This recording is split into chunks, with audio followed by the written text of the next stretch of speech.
Hello, I'm going to read your chart today. This is really an awesome, way more awesome than I can ever say moment for me. So, getting started by calling in sacred space. I called in the 4 elements to be here to just give support and help the information to come through in a way that is helpful. Most helpful for you and just helpful overall in whatever phase of life that you're in, and that this information comes through in a way that is really empowering and maybe, like a shining light for you in some sort of way. And also call in your higher self, my higher self, the lineage of shamanic astrology, the teachers, and all the ways that the ancient cultures have kept track of the time with the standing stone temples and ancient petroglyph sites, and just really calling in the big energy to have this come through in a really powerful way. So in shamanic astrology, we start by looking at the lineage, and the lineage we go by the south node and the moon. So the house of the south node, so we would call this Sagittarius job in the Aquarius tribe. So I'm getting that from here. Sagittarius, this is the 9th house, and your south node is here. And the moon is over here in Aquarius. And I've made a lot of little notes on here, which I'll talk about later. I want to get through the 4 corners of your chart and also your inner masculine, inner feminine information. And then I'll get into a little bit about some of these little, the other things I want to mention. So these readings can be done, usually I do them in 30-minute segments. So the first 30 minutes will be talking about your life intentions. And then I'll do another video later to get more in depth on some of the things that we call strategy. So Sagittarius job in the Aquarius tribe. The Aquarius tribe, so people who have moon in Aquarius, in shamanic astrology, we often talk about these being the people who are like from another planet. So the feeling might be like that, so Aquarius tribe. I don't want to get too, I want to keep it as basic as possible and talk about this in a way like if you didn't know anything about astrology. So let's talk about it like this. The Aquarius tribe would be the tribe of the people like Nikola Tesla and the great thinkers, the way ahead of their time, thinking of things that have never been thought before. And they're very innovative, very just kind of far out there, really far out there. They're the planet that's like Aquarius is Uranus, if you're you.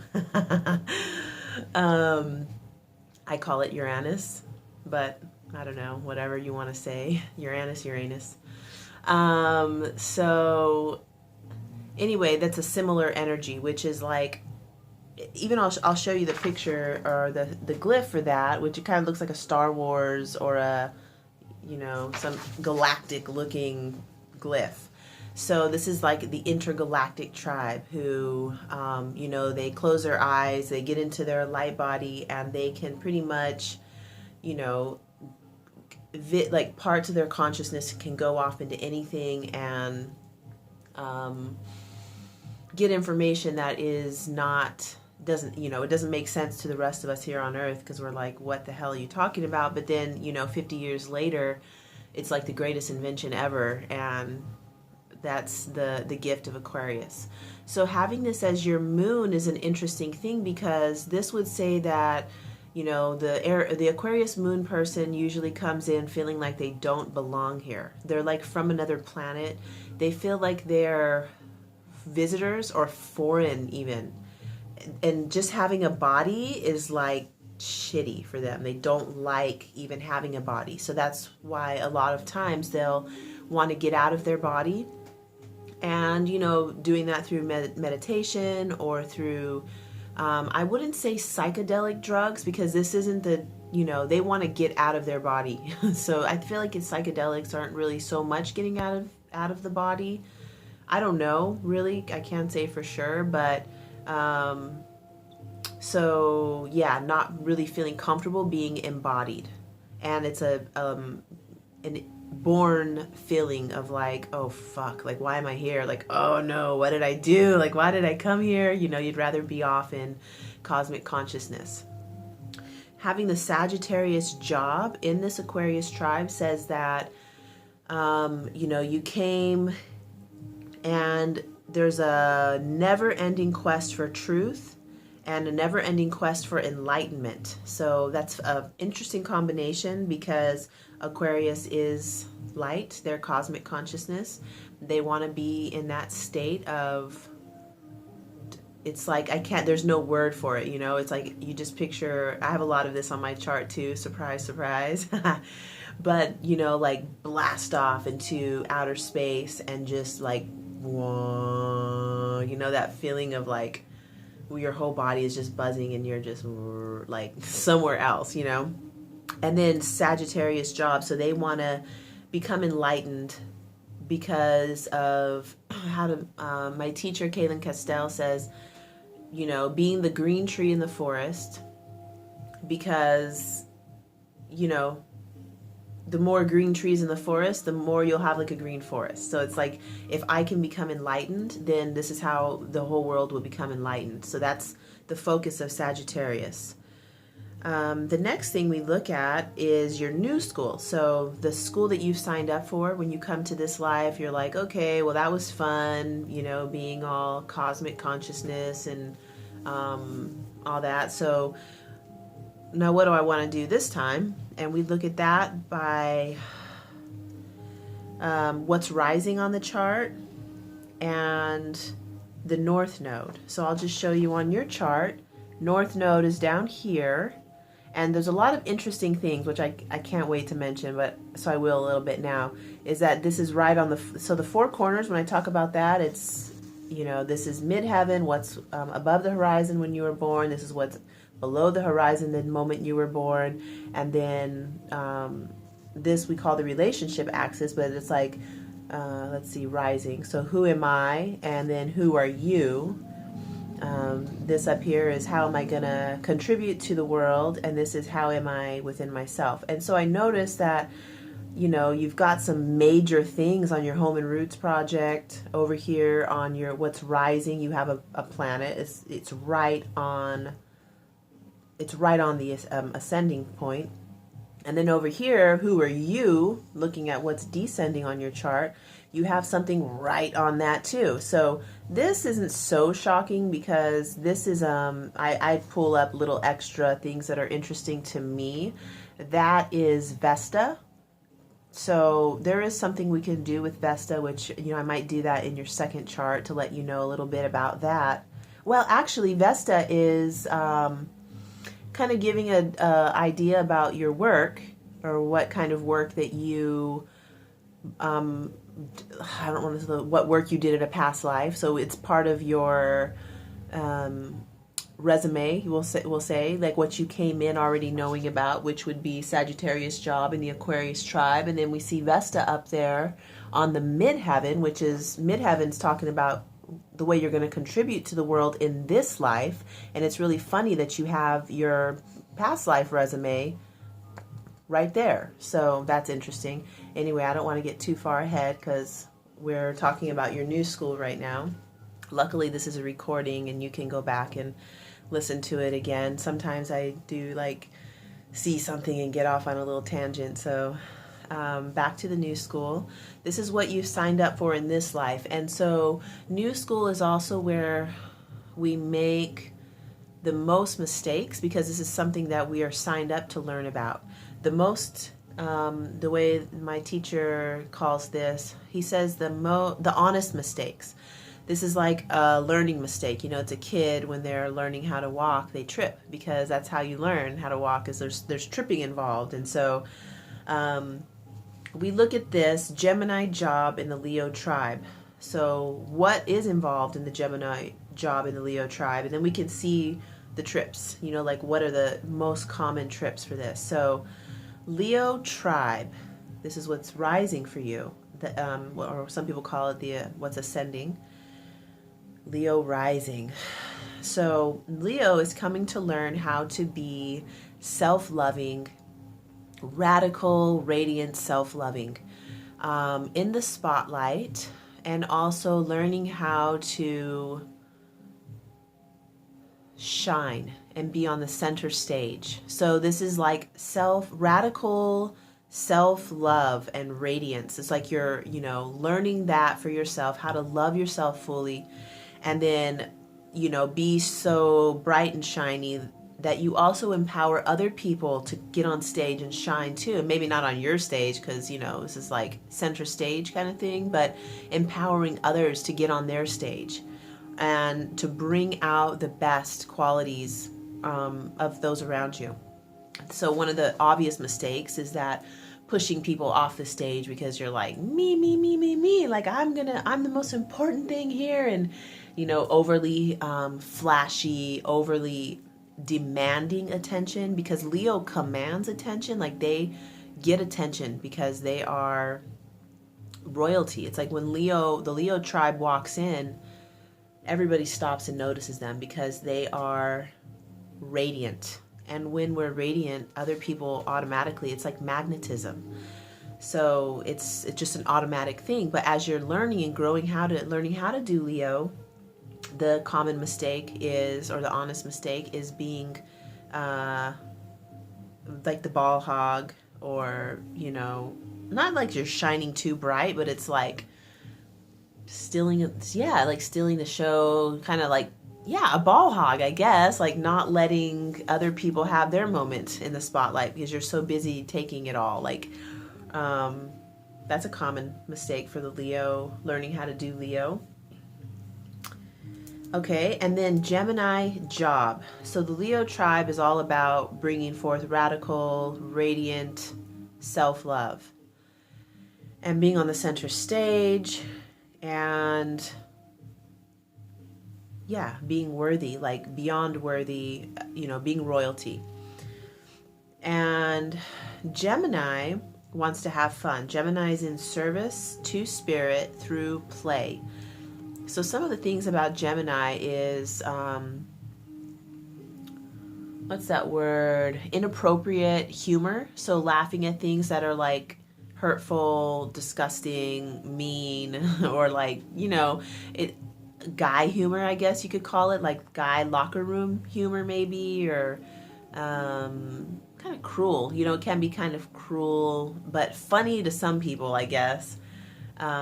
Gemini is really well known for, especially in, you know, in what's an honest mistake, is like that's one of them. The other thing is Gemini is the muse, the creative muse. This is the Copapelli of the tribe, so if you're in the Leo, you know, learning how to do Leo, then you're doing it in a way through play and through music and arts and creativity, and, you know, not doing it the way that we might have expected, because Leo is Gemini is a trickster.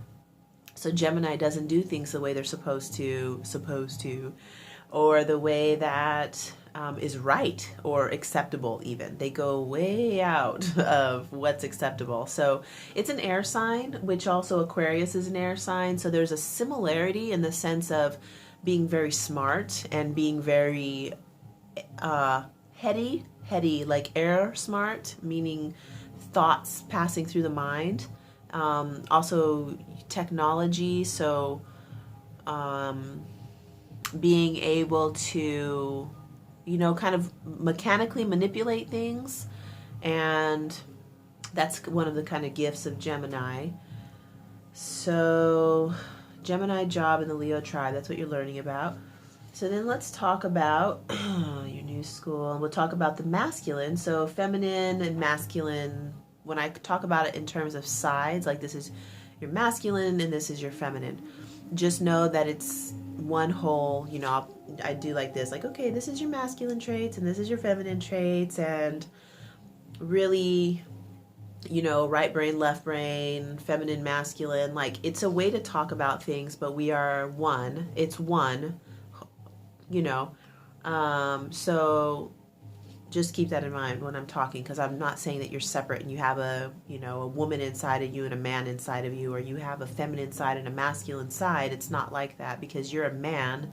You are a man, you know, like you have a male body and stuff. And so even your feminine traits are going to be more masculine, obviously. So anyway, that's like a whole topic that can get really just dumb, really, because it doesn't matter. We're really just, you know, let's not even get into that. We are pure cosmic consciousness itself. So anyway, we get the masculine by looking at Mars and what's rising for you. So you have Mars in Aquarius, and I'll just show you on the chart because I think it's fun to see where things are in relationship to other things. And there's Mars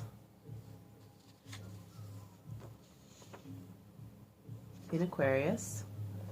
And then what's rising is Leo. So this is the, you know, they call Mars the sword you carry. This is like on a man's chart. This is the form of the masculine that you most come to embody.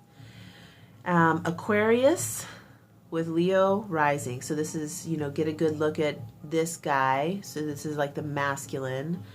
Aquarius, some of the things about Aquarius: love to be out of body, don't really care about bodies, very detached. They can see the big picture, so they don't get so caught up in the emotional stuff. So that's interesting.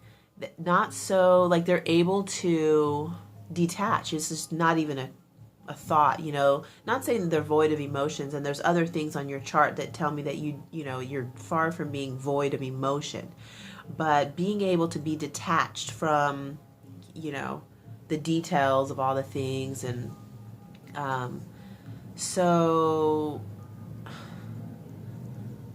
Aquarius for the inner masculine. So we'll talk about that detachment, and then talk about that cosmic consciousness, needing to be in a meditative state and needing to sort of have the time to zone out and go off into your light body. Or that's real, like that's a part of you. That's not just you trying to escape. That's actually your inner masculine. Then, interestingly, your inner feminine, you have also Venus in Aquarius. You're descending in Aquarius. So I'll show you that on here. Venus right on your what's descending for you, right on it. So that gives us some clues about some things. You also have Chiron right there. We call that a conjunction because they're right next to each other. Oh, maybe not such a close conjunction. That might not be a conjunction because they're far enough apart. But, you know, we can call it like an antagonist. It's right there, you know. So anyway, the way that this usually works is that a man will, you know, not just a man, but when Venus is on a man's chart, it gives us an idea about the what he most likes about women, or we can say the form of the feminine that he most longs to connect with. So, you know, we project our stuff because this is your chart. We project it out onto the women in our lives. So mother, sister, daughter, wife, girlfriend, partner, whatever. Like, this inner feminine is the way that we'll see the outer feminine, until, of course, we have what is called the sacred marriage, where you own both of these for yourself and realize that this is you, and you start to feed your own inner feminine as an archetype. And then when, you know, the women show up, you're able to see them from different eyes, because now you've already fed your own inner feminine, and the women are showing up as something different now, because you're no longer looking at them through your own lens that's like turned around. You're able to, you know what I'm saying? It's so yeah, we project it out. So yeah, you're able to turn it around and see that as like, oh, this is me. And then, yeah, when women show up, they're, you see them differently.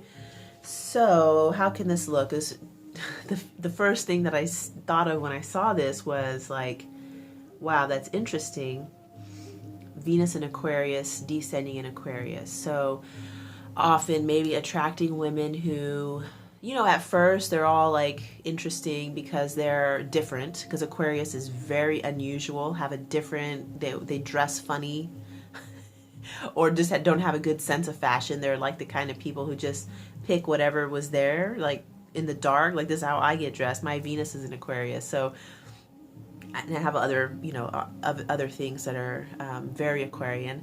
So like picking up clothes in the dark and just being like whatever, like don't care at all about what the look is, and so yeah, maybe girls or women that didn't have a good sense of fashion maybe, or were just unusual in their look, the way they looked and the way they dressed and the way they thought. They weren't like the others, they were very different.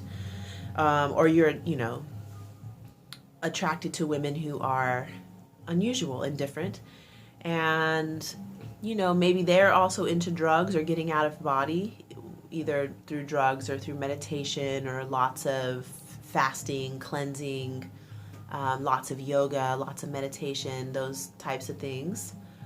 And then having that on the descending, yeah, it's just like multiplied, that a lot of like the women that you would be attracted to are like super ethereal, kind of pixie fairies or something, just like flitting around and not grounded. They're not going to be grounded. Like Aquarius is not a grounded energy. It's like you have to remind this person to eat food because they'll forget. Also, so those are some of the, I call them positive. They're not negative. That's just what it is for Aquarius. Very magical and mystical, because they say the profound things that like you never thought of that. Like, wow, I never thought of it that way before. Like you might find yourself saying that a lot more when you're with an Aquarius person. Wow, I never thought about it that way before, because they always are thinking of things that you're like, what the hell? Where'd you get that? That's awesome. So, that's just like, that's great. Then later you start to realize like, wow, this person is really cold, or this person is really detached, or she needs a lot of time to herself, or she, she's in her head a lot, not very physical, not very affectionate, unless they want to be, and that's like in bursts, it's just not a main thing about Aquarius. Not very nurturing, not very, because they're spending a lot of time, like somewhere else, daydreaming, like fantasizing, dreaming out the window, but it's difficult or a challenge for like pure Aquarius to get that into form in some sort of a way. So these are the things that will show up later. You'll be like, dang, this girl is really, whatever those things I just labeled and whatever else that you've experienced. So the trick about this is to, what I already said, to, turn it around and be like, oh, these are my traits. And like, oh, I'm super ethereal. I'm very out there and I'm very unusual. And I dress like Prince. I don't know if you remember that, but I remember a phase of where like you were super, like wore scarves and stuff like that.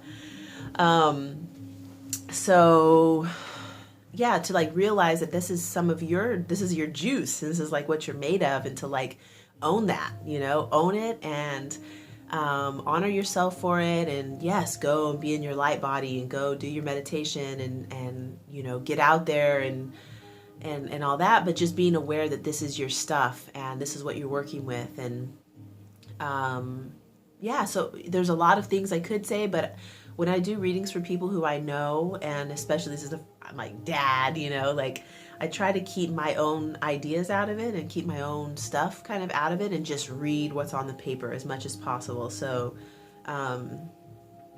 sorry about the Prince comment, but it fits so perfectly, Okay, so that's inner feminine, inner masculine. Then the next thing I'll read is Jupiter. So Jupiter, we call this the pathway from the lineage over to the new school. And it's not that we ever leave our lineage, especially because you have your moon at some angles to important things on your chart that tell me that Aquarius is a big part of your life, even from the lineage standpoint. So you have a ton of Aquarius, and it's part of what you're doing right now, and it's actually useful and beneficial. So we don't leave the lineage, but we do need to master what we came here to learn, which is Gemini job in the Leo tribe. So Jupiter is kind of like the bus or the train or the trolley or whatever that gets us from the lineage over to the new school. So you have Jupiter in Scorpio, and it's in Cancer's house. So it's in the 5th house, which is the energy of Cancer, which would say doing things that are nurturing, loving. This is the good father, good mother energy. So doing those things that support what is young and growing, whether it's a project or a kid or something like that. It's raising something up from the seed all the way to fruition. However that is. Cancerian stuff, cooking food, and doing all the nurturing things. And then let's look at the 4 corners. So relationship axis, who am I and who are you over there? So this answers the question, why on earth would I ever want to be in a relationship with a partner? This isn't about friends and family. This is like, why would I want to get with somebody? And this is the most radical of all the relationship axes because it's just freaking radical. Like, we were doing the Leave It to Beaver thing, which was known as Libra Aries axis, which was like that dynamic where the husband's going there and the wife and this, and they do the whole thing. That's an Aquarius thing, by the way. I saw it all in my head and I kind of mumbled some stuff, and like, hopefully you got it. You probably did because you have all this Aquarius stuff too, but most people wouldn't get it because they're like, what the hell is she saying? But you get the picture. It's like the husband goes off, the wife is cooking, and she's all pretty and like perfect all the time and perky, and the husband's like, hi honey, I'm home, I brought the bacon. And that's what we were as the world, planetary consciousness of relationships. So we're moving away from that and moving into Leo Aquarius relationship axis, which is the most radical because it is like not that. It's like, I don't need you, and then she's like, I don't need you either. And then they're like, hey, let's hang out and like get together when we feel like it. And she's like, okay, cool. What are you into? And he's like, I'm into soccer. And she's like, great, I'm into ballet. And he's like, cool, go do your ballet. I'll go do my soccer, and then we'll hang out later. And so he's, empowering her, and she's empowering him and supporting and like, yeah, go do that. And it's a different dynamic. And this is your whole life. So this says that that's your purpose of being in a relationship, is to feel supported and empowered and encouraged to be you, and that she also is supported and encouraged to be her. The next thing, I'm running out of time, so I'm talking a little bit faster, but don't worry, I'll do your next chart later. Midheaven,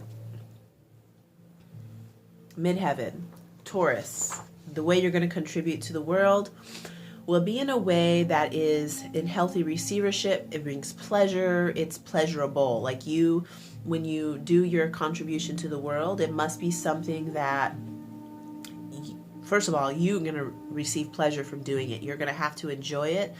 Could be sensual pleasure, like it feels good to go there, or that, you're letting, like, other people will feel good too. Playing music, I can see that being one of those things. Okay. And then down here, home and roots, when you go to bed at night, the way that you want to feel inside of your own heart. This is something that most people wouldn't know about you. And the thing for you is that you feel powerful, that you feel, so Scorpio is all about life force energy, raw prana. And also kind of mysterious, and the shaman and the, they are sourcing life force energy. So I could say sorcerer, or wizard or something. It's all the same. It's that energy. So within yourself, when you lay down at night, it's really important that you feel your own life force, however that looks for you. Yay. Okay. So I want to talk about Gosh, so many things, but in the 1 or 2 minutes I have left, Moon opposing Pluto. So anytime you're sitting in circles, so just imagine this is a carpet and you got all these friends, drum circle, or I don't know, whatever, you always notice the guy who's right in front of you because, you're bouncing energy back and forth and you notice each other more. So that's what an opposition is like. Pluto is the planet of the underworld. This is Shiva. This is Shakti. This is not Shakti, Kali. Shiva, Kali. That life force. It's the same energy as Scorpio. So the things I just talked about. Pluto also as a strategy, because that's what we're talking about now, is the strategies. It only cares that you go into the underworld, the underbelly, your own underworld within you, and retrieve your power. And so being powerful of your own accord, so having Pluto opposing the moon has a humongous clue about a strategy for you, which is I don't know if I can talk about it in 2 minutes. Everybody gets at least one Pluto initiation. This is also known as the dark night of the soul. We're guaranteed one. Having it at an opposition to your moon says that this is something that is part of a more regular cycle for you, that, Pluto to the moon from your lineage, and it's also connected to your north node. So let me just give you a look. I mean, I have some ideas formulated, but I can't find the words for it in the little bit of time I've allotted myself for this video. Moon, Pluto, and the north node is down here, so it's at a kind of an angle to the north node. I wouldn't say that this means that you have those underworld initiations frequently. If it was opposing the sun, I would say that it's more frequently underworld initiations, but that there's a lingering sort of that raw shaman life force energy that is a part of your lineage, that is also it's there, it's part of your life. Okay, let's leave it in the lineage right now, instead of talking about how it can be affecting your life now. But if you have, I'm sure that you've had many underworld initiations, or what I'm talking about when I say underworld, or going into the underbelly, going into your own self, into the darkness to retrieve power, to bring up what, I call it the gift in the garbage. That's what Pluto is all about. Okay, so if I could pick one more thing before my time runs out, I would pick this opposition with Uranus to your Mars, and it's also in opposition to Venus. So this is another guy who's across the table from your inner feminine and your inner masculine. Uranus has the same energy of Aquarius, so it's very far out there, way far out there. Nobody really understands these people. Nobody